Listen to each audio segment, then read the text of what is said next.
سر السلام علیکم، کہاں سے کال کیا بھائی آپ نے؟ وعلیکم السلام، رضا قریشی عرض کر رہا ہوں جناب، راول پنڈی سے۔ پنڈی، اوکے جناب، حکم کریں۔ حکم نہیں ہے، ہماری عرض ہے، ہمیں تھوڑا سا حضرت ابو طالب کے ایمان کے بارے میں بتا دیں گے کائنڈلی؟ وہ میرا کلپ ہے نا ادھر انٹرنیٹ پہ، اس کو دیکھ لیتے ہیں۔ وہ تو میں بسم اللہ کروں، لیکن ابھی یہ معاملہ چل رہا ہے، ابھی جی ٹی وی پہ بھی ایک سوال ہوا تھا جس کے جواب میں کوئی اتھینٹک جواب نہیں ملا، بس یہ بولا گیا کہ جی دونوں طرف چیزیں ہیں، تو اس پہ آپ تھوڑا سا کلیئر کر دیں گے کائنڈلی؟ دیکھیں، اسلام ایمان کس سے ثابت ہوتا ہے؟ شہادتین پڑھنے سے۔ جو جی شخص شہادت دے کہ لا الہ الا اللہ محمد رسول اللہ صلی اللہ علیہ وآلہ وسلم، وہ مسلمان ہے، مگر یہ کہ پھر ہم اس سے ایسا عمل دیکھیں، وہ مثلا نبی صلی اللہ علیہ وسلم کو گالی دے دے یا کہہ دے کہ نماز کو میں نہیں مانتا، قرآن کو نہیں مانتا نا، پھر وہ کافر ہو جاتا ہے۔ شہادتین دینے سے اسلام ثابت ہو جاتا ہے۔ ملاحظہ فرمائیے میرے محترم ناظرین، یہ کتاب دیوان ابی طالب علیہ السلام عم النبی صلی اللہ علیہ وآلہ وسلم، حضرت ابو طالب علیہ السلام کا دیوان، جو نبی صلی اللہ علیہ وسلم کے چچا ہیں، چاپ دارالکتب العربی بیروت لبنان میں کتاب چھپی ہے سن 1994 میں۔ یہاں پر بہت سارے اشعار ہیں میرے آقا میرے سرور حضرت ابو طالب علیہ السلام کے، مثلا یہ شعر ان کے اشعار میں سے صفحہ نمبر 4 میں ان کا شعر ہے، یا صفحہ نمبر 21 میں یہ شعر نمبر 4 ہے، شعر نمبر 4 ہے۔ وہ نبی صلی اللہ علیہ وسلم کے سب سے پہلے مداح ہیں، جنہوں نے نبی صلی اللہ علیہ وسلم کی مدح پڑھی ہے اور ان کی نعت پڑھی ہے۔ کون ہے؟ حضرت ابو طالب علیہ السلام۔ انت الرسول رسول اللہ نعلمہ، انت الرسول، آپ رسول ہیں، رسول اللہ ہیں، نعلمہ، ہمارا علم ہے، علیک نزل من ذل العزت الکتب، آپ پہ نازل ہوئی ہے رب صاحب عزت سے کتب، ٹھیک ہے نا؟ فرمایا انت الرسول، آپ رسول ہیں، کس کے رسول ہیں؟ رسول اللہ۔ یہ شہادتین ہے کہ نہیں ہے؟ اللہ پہ بھی ایمان ہے، رسالت پہ بھی ایمان ہے، اور شہادت دے رہے ہیں کہ ذل عزت سے، رب عزیز سے، عزت والے پروردگار سے آپ پہ کتب نازل ہو گئے۔ اچھا، پھر اگلے والے صفحے میں دیکھ لیں، یہ شعر نمبر 7 ہے، صفحہ نمبر 22 ہے۔ ان علی و جعفرا ثقتی، وہ اپنے دو فرزند، دو نور عین کا ذکر کرتے ہیں کہ علی علیہ السلام، کہ ماشاءاللہ ماشاءاللہ، دنیا میں ایسا باپ کتنا خوش قسمت ہے۔ ایک بیٹا ان کا نام ہے محمد صلی اللہ علیہ وسلم، محمد صلی اللہ علیہ وسلم بھی تو ان کے بیٹے کی طرح تھے نا، جو شیر خارگی سے، جو ابھی ماں کے پیٹ سے پیدا ہوئے ہیں، اس وقت سے ان کی تربیت ان کے ہاتھ میں، جب ان کی شادی بھی انہوں نے خود کرا دی ہے بھائی، ٹھیک ہے نا؟ گھر میں کس کے گھر میں پلے اپنے نبی صلی سگے اللہ علیہ بیٹوں وسلم کو اٹھا کے تو نبی پاک کی جگہ پہ رکھتے تھے، تو پھر ہمیں دکھ ہوتا ہے کہ جب کوئی کہتا ہے کہ ابو طالب مسلمان نہیں۔ وہ تو 40 سال کی عمر میں نا، میں اس وقت کی بات کر رہا ہوں، نبی صلی اللہ علیہ وسلم ابھی ننھے تھے، ابھی پیدائش ہوئی ہے، کس کے گود میں ان کے ماں بھی مر گئے، ان کے والد صاحب بھی مر گئے نا، دونوں وفات ہو گئے نبی صلی اللہ علیہ وسلم کے، تو کس کے گود میں وہ پلے بڑے؟ حضرت ابو طالب علیہ السلام، تو باپ کی حیثیت رکھتے ہیں۔ بے شک بالکل، چچا ویسے باپ کی طرح ہوتا ہے، چچا ویسے ہی باپ کی طرح ہوتا ہے، اور وہ باپ جو آپ کی پرورش کرے، آپ اس کے گھر میں پلے بڑھیں، اور وہ آپ کا دیکھ بھال کرے، آپ کی پرورش کرے، وہ تو باپ ہی باپ ہوتا ہے بھائی۔ تو حضرت ابو طالب علیہ السلام دنیا کے وہ خوش قسمت والد ہیں کہ ایک بیٹا ان کا کون ہے؟ ایک بیٹا ان کا نام ہے محمد صلی اللہ علیہ وسلم، دوسرا بیٹا وہ ہے علی علیہ السلام، تیسرا بیٹا ہے جعفر طیار، یہ ان کے بیٹے ہیں۔ تو اس شعر میں فرماتے ہیں ان علی علیہ السلام اور جعفر ثقتی، یہ میرے ثقہ ہیں، یہ مورد اعتماد میرے بیٹے ہیں، عند احتدام الامور والکرب، ان پہ میرا اعتماد ہے جب حالات سخت ہو جاتے ہیں، جب شدائد کا، جب بلاؤں کا سامنا ہوتا ہے، تو میرا پناہ کون ہے، میرا قوت بازی کون ہے؟ علی علیہ السلام اور جعفر۔ اراہما عرضۃ اللقاء اذا سامیت او انتمی الى حسبی، جب میں دشمنوں سے، جب میں ان لوگوں سے جو ہم سے دشمنی کرتے ہیں، ان سے میری ملاقات ہوتی ہے، تو میرا فخر کون ہے جس پہ میں سر فخر سے بلند کرتا ہوں کہ میں کس کا باپ ہوں؟ علی علیہ السلام ہے اور جعفر علیہ السلام ہے۔ اچھا، لا تخذلا وانصرا ابن عمکما، اکیلے نہ چھوڑنا اے میرے دو بیٹے. علی علیہ السلام اور جعفر کو فرماتے ہیں اے میرے دو بیٹے نصرت کرو اور اکیلا نہ چھوڑو. کس کو؟ اپنے چچا کے فرزند کو, اپنے چچا زاد بھائی کو. اخی لأمی بین بینہم و ابی, وہ میرے بھائی کا فرزند ہے اور میرے تمام بھائیوں میں صرف وہ ہے جو میرے ماں اور میرے باپ دونوں میں سے ہم ایک باپ ایک ماں میں سے ہیں. یعنی حضرت عبد المطلب علیہ السلام کے کئی بیٹے تھے, جو سکا بھائی ہے عبداللہ علیہ السلام کا کون ہے؟ حضرت ابو طالب علیہ السلام. یہ میرے بھائی دنیا سے گئے ہیں, ان کا ایک فرزند ہمارے پاس ایک کیا ہے, ہمارا ایک امانت ہے میرے بھائی کا. ان کے دشمن بہت ہیں, تم دونوں ان کی نصرت کرنا اور ان کو اکیلا نہیں چھوڑنا. یہ کب انہوں نے بولا تھا کہ ابو طالب علیہ السلام رسول پاک صلی اللہ علیہ وسلم سے گئے, وہ نماز پڑھ رہے تھے, علی علیہ السلام ان کے ساتھ نماز پڑھ رہے ہیں, اور جعفر بھی مسلمان ہوئے تھے لیکن جعفر اپنے اسلام کو چھپا رہے تھے, ظاہر نہیں کر رہے تھے. فضرب عضده وقال اذهب فصل جناح ابن عمك. اب حضرت جعفر طیار علیہ السلام کے بازو پہ اس طرح مارا ہے. ابو طالب علیہ السلام نے کہا جاؤ نماز پڑھو, جاؤ نماز پڑھو اپنے چچا زاد بھائی کے ساتھ. فرا واللہ لا اخذل النبی ولا یخذله من بنی ذو حسب. اللہ کی قسم میں اس نبی کو اکیلا نہیں چھوڑوں گا, اور میرے فرزندوں میں سے جو بھی صاحب حسب ہے اس کو اکیلا نہیں چھوڑ سکتا. یہاں پہ کس عنوان سے نبی صلی اللہ علیہ وسلم کو انہوں نے ذکر کیا؟ نبی کے عنوان سے, کہ یہ نبی. اچھا میں ایک اور آپ کو شعر سنا دوں ان کے دیوان سے. یہ جو روایت پیش کی جاتی ہے بخاری میں بھی, یہ صفحہ نمبر 35 بخاری کو گولی مارا, بخاری کو چھوڑ. آپ کس طرح سے دیکھتے ہیں اس روایت کو؟ آپ کس طرح سے دیکھتے ہیں؟ وہ بنی امیہ کی روایت ہے, وہ اہل بیت علیہ السلام کے دشمنوں کی روایت ہے. وہ کیونکہ انہوں نے وہ بھائی بخاری مسلم میں تو نبی کے والدین بھی کافر ہے نا, ان کو تو چھوڑو. صفحہ نمبر 35 پہ حدیث نمبر شعر نمبر 19. سن لو بھائی سوال کیا تو سن لو. وقال يمدح النبی صلی اللہ علیہ وسلم, نبی صلی اللہ علیہ وسلم کے مدح میں فرماتے ہیں انت النبی محمد قرم اغر مسود لمسودین اکارم طاب وطاب المولد نعم الأرومة اصلها امر الخدم الاوحد. تو ملاحظہ فرمائیے یہاں پر انت النبی محمد, آپ نبی ہیں, آپ محمد صلی اللہ علیہ وآلہ وسلم. اب جہاں تک بخاری کی بات ہے بھائی, میں آپ کی خدمت میں عرض کروں کہ یہ قوم وہ قوم ہے جنہوں نے نبی صلی اللہ علیہ وسلم کے والدین کو معاف نہیں کیا. جس قوم نے نبی صلی اللہ علیہ وسلم کے والدین کریمین کو معاف نہیں کیا, اس سے آپ کیا توقع کرتے ہیں؟ یہ کتاب ہے کتاب الشفاء بتحریف حقوق المصطفیٰ صلی اللہ علیہ وآلہ وسلم, چاپ دار الکتب العلمیہ, جزء اول. ملاحظہ فرمائیے اس کتاب میں صفحہ نمبر 214 فرماتے ہیں کہ رسول اللہ صلی اللہ علیہ وسلم کو گالی, کس چیز کو ہم کہیں گے کہ وہ گالی ہے پیغمبر کے حق میں, گستاخی ہے, جو سبب قتل ہے, مرتد اس سے ہوتا ہے. کہتے ہیں ان جمیع من سب نبی صلی اللہ علیہ وآلہ وسلم, جو بھی شخص نبی صلی اللہ علیہ وسلم کو گالی دے دے,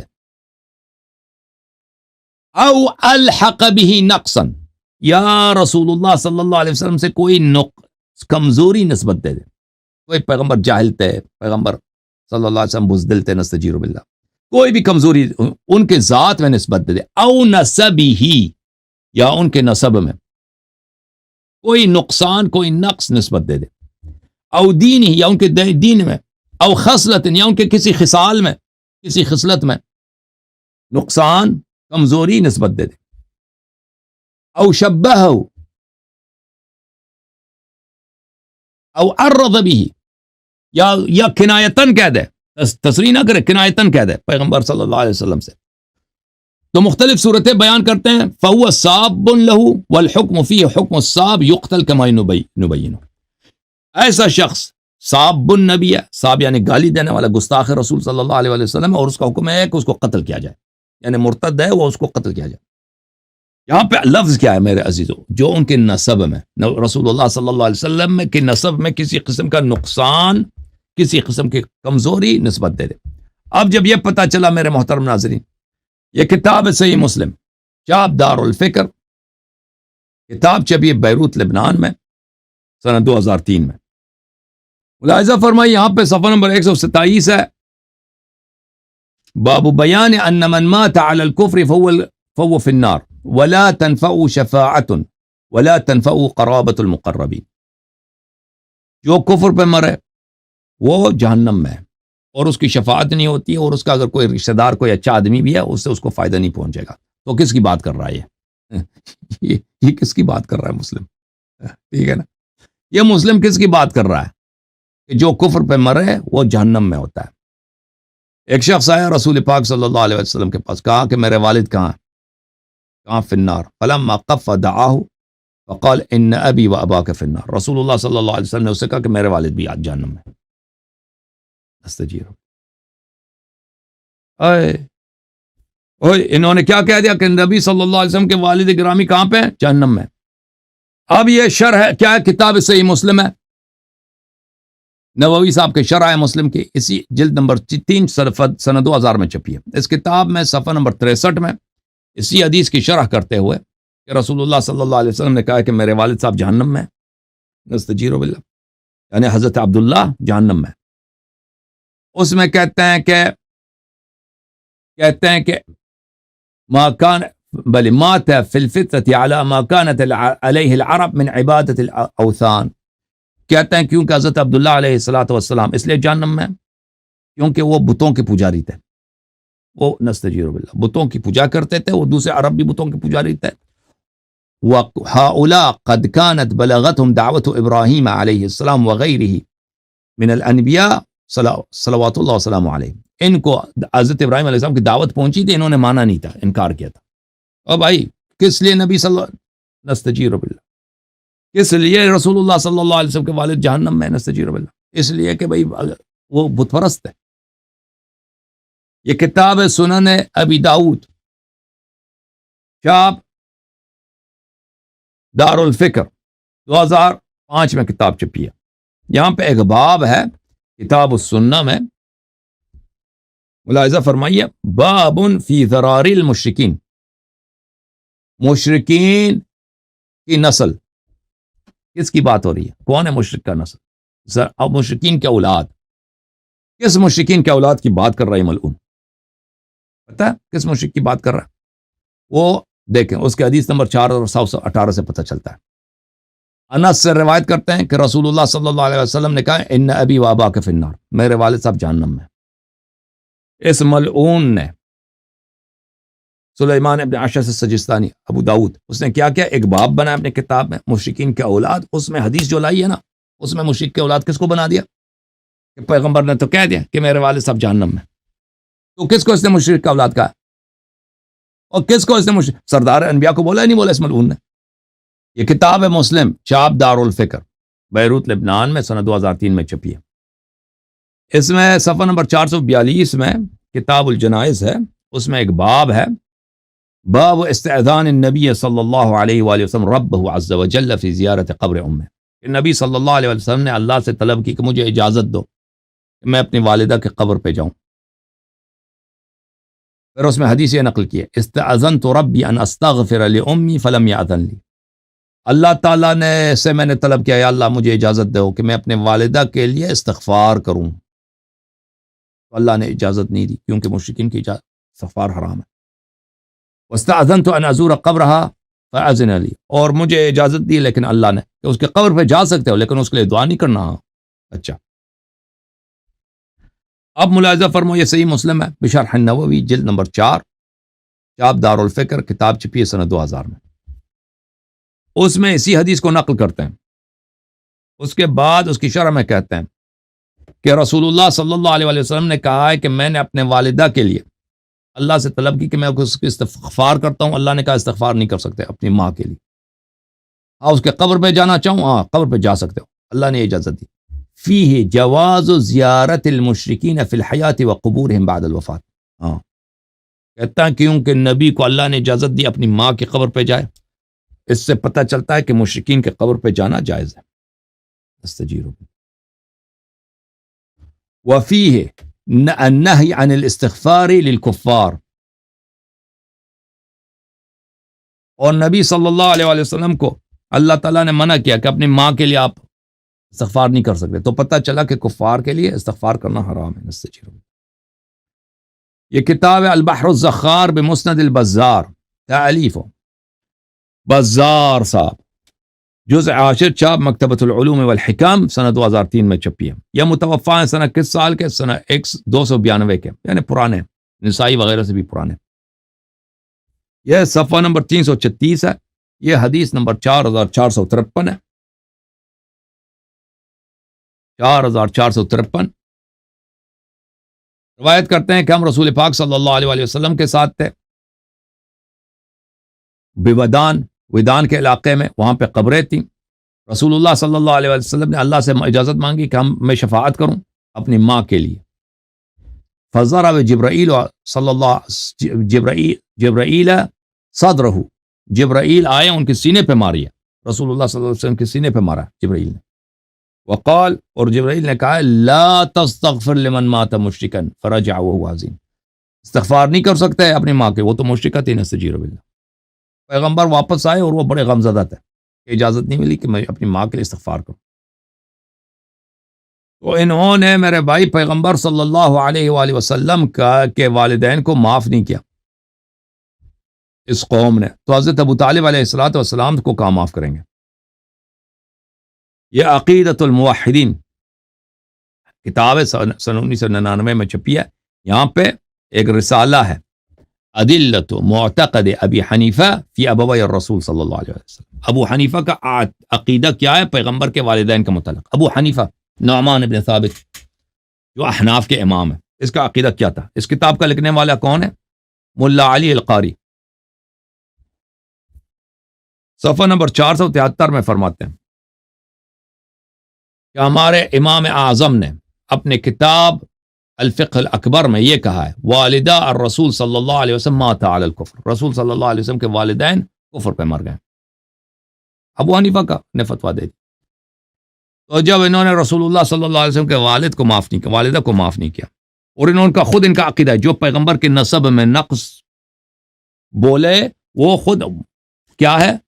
ہاں مرتد ہے، واجب القتل ہے، مرتد ہے، واجب القتل ہے. بھائی اور بھائی دیکھو نا، بولو اللہ کی شان ہے کہ نہیں ہے؟ ایک طرف سے فتویٰ دے تو جو رسول اللہ صلی اللہ علیہ وآلہ وسلم کے آبا کے متعلق گستاخی کرے وہ مرتد ہے، مرتد ہے، واجب القتل ہے. دوسری طرف ان کے دونوں والدین کو مشرک کہتے ہو بار بار اپنے کتابوں میں. اور شرک سے بڑا بھی کوئی عیب ہے؟ شرک سے بھی بڑا کوئی نقصان کمزوری نقص ہے تو تم والدین رسول صلی اللہ علیہ وسلم پہ نسبت دیتے ہو؟ تو جو اور اگر کسی شخص کو آپ مشرک زادہ کہہ دو اس کی توہین ہے یا گالی ہے یا نہیں ہے کہ نہیں ہے؟ اور نبی صلی اللہ علیہ وسلم کو گالی دینے والا کیسے مسلمان ہو سکتا ہے؟ مجھے یہ سمجھا دو. یہ ابو حنیفہ، یہ مسلم، یہ بخاری، یہ بزار، یہ لوگ کیسے مسلمان ہو سکتے ہیں؟ ہے کہ نہیں؟ اوکے بھائی سمجھ آئی ہوں؟ میرا یہ سوال ہے کہ جب یہ حضرت ابراہیم کے والد کے بارے میں بات کرتے ہیں وہاں یہ کہتے ہیں آزر نہیں ہے طارق ہے. حضرت ابراہیم کے والد پہ لڑتے ہیں، مناظرے کرتے ہیں، تو نبی کے والدین پہ پھر ان کو کیا موت پڑ جاتی ہے؟ وہاں ان کو کیا اس کی وجہ میں آپ کو بتاتا ہوں. اس کی وجہ میں بس صحابت جو تھے نا سب کے سب یہ مشرک زادہ تھے. آپ کو یہ تو پتہ نا، صحابہ خود مشرک تھے شروع میں، اور پتہ ہے نہیں ہے وہ مشرک تھے نہیں، اس میں تو کوئی شک ہی نہیں. ابو بکر عمر انہوں نے کب کلمہ پڑھا؟ انہوں نے اسلام قبول کیا نا سب نے، اور بوڑھے تک قبول کیا نا. ان کے والدین تو کفر میں مرے نا، بابا دادا نانا ان سب یہ کفر میں مرے نا. تو یہ تو بڑا عیب ہے. دیکھیں اور اب سن لو بھائی، اب بھائی سن لو، تم سن کان لگاؤ. دیکھو ہاں دیکھیں عرب کا جو معاشرہ ہے اس میں انساب پہ فخر یہ بہت اہم ہے. یہ قبائلی نظام تھا. اب ہر جگہ میں انسان اپنے آبا پہ فخر کرتا ہے، ہر جگہ لوگ یہی کرتے ہیں کہ بھئی میرے والد صاحب یہ کرتے تھے، میرے دادا یہ کرتے تھے. تو تھوڑی بہت ہے، لیکن عربوں میں یہ بہت شدید تھا اس زمانے میں. یہ چیز عربوں میں بہت شدید تھا. اور اسلام جب آئی ہے نا، ان کے انصاب کو مٹی میں ملا دیا، ان کے فخر کو خاک میں ملا دیا، کیونکہ وہ سب ہے ہی مشرک جہنم میں، ہے کہ نہیں؟ تو یہ ان کے لیے، صحابہ کے لیے بہت شرم کی بات تھی، بہت ہی ذلیل ہو گئے یہ لوگ اسلام قبول کر کے. اسلام قبول کرنا ان کے لیے کیا ہے؟ ذلت ہے، کیونکہ یہ اعتراف کر رہے ہیں کہ ان کے جتنے آبا ہیں وہ سب کے سب پلید ہیں، وہ جہنم میں. ٹھیک ہے نا؟ تو یہ ان کے عزت تو مٹی میں مل گئی. اب انہوں نے انتقام لینا تھا، اپنے لیے کچھ عزت بنانا تھا نا، تو اسی بات کو اگر وہ نبی صلی اللہ علیہ وسلم سے بھی نسبت دے دیں، ٹھیک ہے نا، اگر نبی صلی اللہ علیہ وسلم کو بھی اگر مشرک زادہ بنا دیں، تو ان کی جو ذلت ہے وہ نبی صلی اللہ علیہ وسلم کی حد تک بھی پھیل جائے گی، اور وہ ان کی کچھ وہ ہو جائے گی کہ یہ تو نبی بھی اسی طرح ہے. ٹھیک ہے نا؟ تو یہ ایک طرح سے ان کا جو ہے انتقام لینا تھا اپنی عزت بچانے کے لیے، کیونکہ آبا جہنم میں یہ سرفگندہ ہو گئے، شرمندہ ہو گئے. یہ ان کے لیے یہ بھائی یہ تو سب تو مشرک زادہ ہیں، ان کے آبا تو سب جہنمی ہیں. اور رسول صلی اللہ علیہ وسلم کے آبا سب، امیر المومنین علیہ السلام کے آبا، بنی ہاشم کے آبا، یہ سب تو جنتی ہیں، جنت کے سردار ہیں. یہ تو اللہ نے جو عزت خاندان نبوت کو دی ہے اور جو ذلت ان کو دی ہے، یہ تو اس کا قیاس ہی نہیں ہے. ایک کو اللہ نے جنت کا سردار بنا دیا، دوسروں کو مشرک زادہ، ان کے آبا سب جہنم میں. تو یہ عربوں سے برداشت نہیں ہو سکی. یہ تو بنی ہاشم، یہ تو ہم سے بہت آگے نکل جائیں گے، سارا عزت ان کا ہوگا، ان کے سامنے ہم کبھی سر بلند نہیں کر سکیں گے. تو انہوں نے آیا کیا نبی صلی اللہ علیہ وسلم کے والدین کو کافر بنا دیا. تھینک یو سر، اللہ آپ کو عزت دے. یہ صحابہ کرام کا انتقام تھا رسول اللہ صلی اللہ علیہ وسلم سے.